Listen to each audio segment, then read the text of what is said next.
prove the sum of two consecutive integers is odd. So first of all, two consecutive integers, we know when we think about it, 2 and 3, 5 and 7, or 10 and 11, and when we add them, 2 and 3, we get 5, and say 10 and 11, we get 21. Looks like we picked a few examples, and we can verify that the sum of two consecutive integers is odd, but you cannot use it as a proof. So when we prove it, we have to use variables to represent any two consecutive integers. So we cannot just pick two numbers to prove it. And that can be called an example, but it cannot be called a proof. So when we write a proof, we pick variables to represent these two consecutive integers.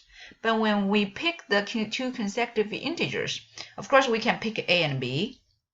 But the problem is, if we pick A and B and we add them, we get A plus B. And we want to prove A plus B is odd. And that's not possible, because if you want to prove A plus B is odd, you have to write A plus B in this format, 2 times integer plus 1 format. And by algebra, we know that there's no way we can factor out 2 from A and B, because we don't know what A is, what B is. So this is the problem, that if we use A and B. So what should we use?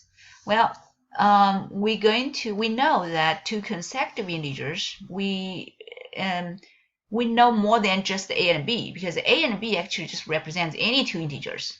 It didn't really use the information they give us that these two integers are consecutive.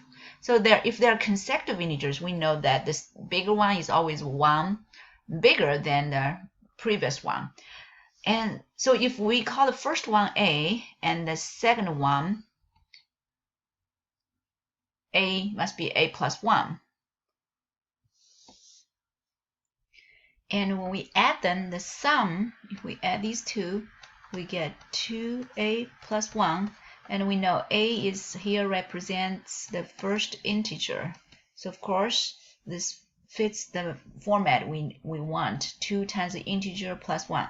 And that means this is odd. The sum is odd. So the proof, actually, it is very simple.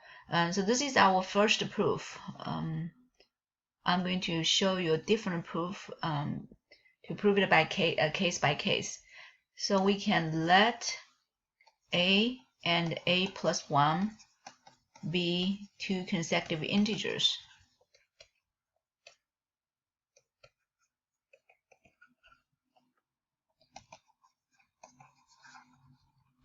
And the sum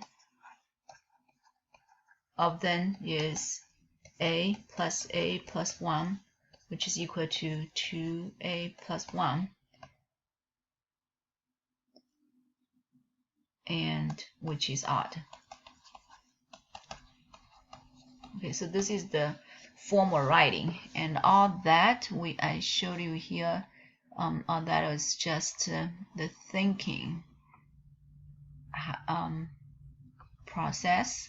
So this is our first proof, but in the homework question, we want to prove, instead of proving the sum of two integers is odd, we actually want you to prove the product.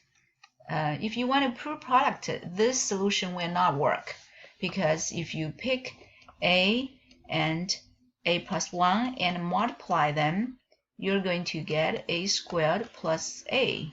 And there's no way to factor out a 2. So you won't be able to get the format you need. So what should we do in that case if we want to prove the product? So I'm going to show you the second proof for the sum of the consecutive integers, although it is not necessary. However, this will help you do the homework question to prove the product. So the first proof is not going to work for the product, but the second proof will work.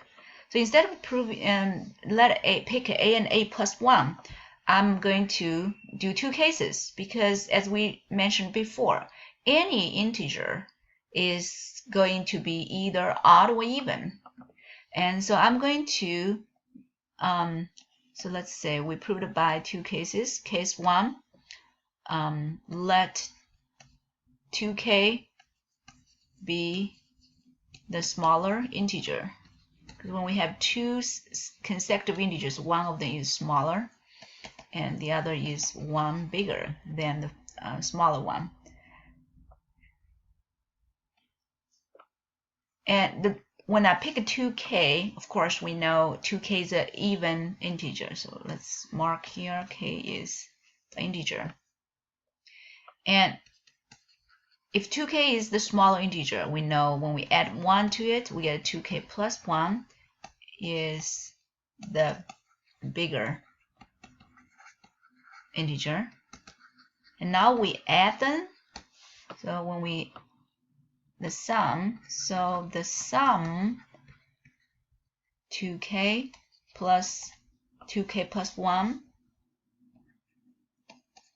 the first integer plus the second, we get 4k plus 1, which is 2 times 2k plus 1.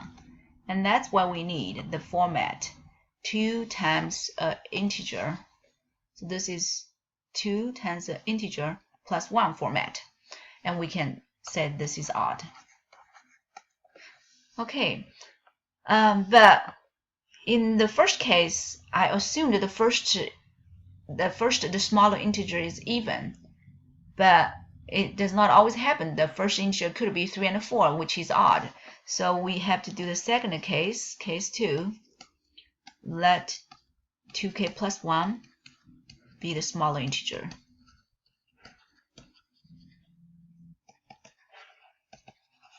And where k is an integer. And if 2k plus 1 is the smaller, then the bigger one will be 2k plus 1, which is 2k plus 2 is the bigger one. That's the next integer. So the sum is going to be 2k plus 1 plus 2k plus 2. And we're going to get 4k plus 2 plus 1. The reason I did not combine 2 and 1 is because I want to leave this 1 here so we can get the format we need, which is 2 times, pull out from the first two terms, we factor out a 2. So we get 2k plus 1. And then add 1, which is still the format we want. The format 2 times the integer plus 1 format, which is still odd. So we proved this problem by two cases, and in either case we proved the sum is odd. And the reason sometimes we have to do this is because like the reason I explained here, over here, for product, you won't be able to factor out a 2 times integer format. And so you have to do it by the two cases. And then when you separate into two cases, you're going to get what you need, the 2k, 2 times integer plus 1. And notice that for each case, the original problem wants us to prove the sum of any two consecutive integers.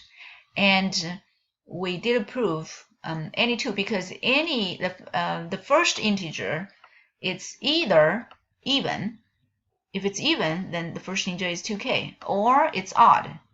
If it's odd, then the first integer is 2k plus 1.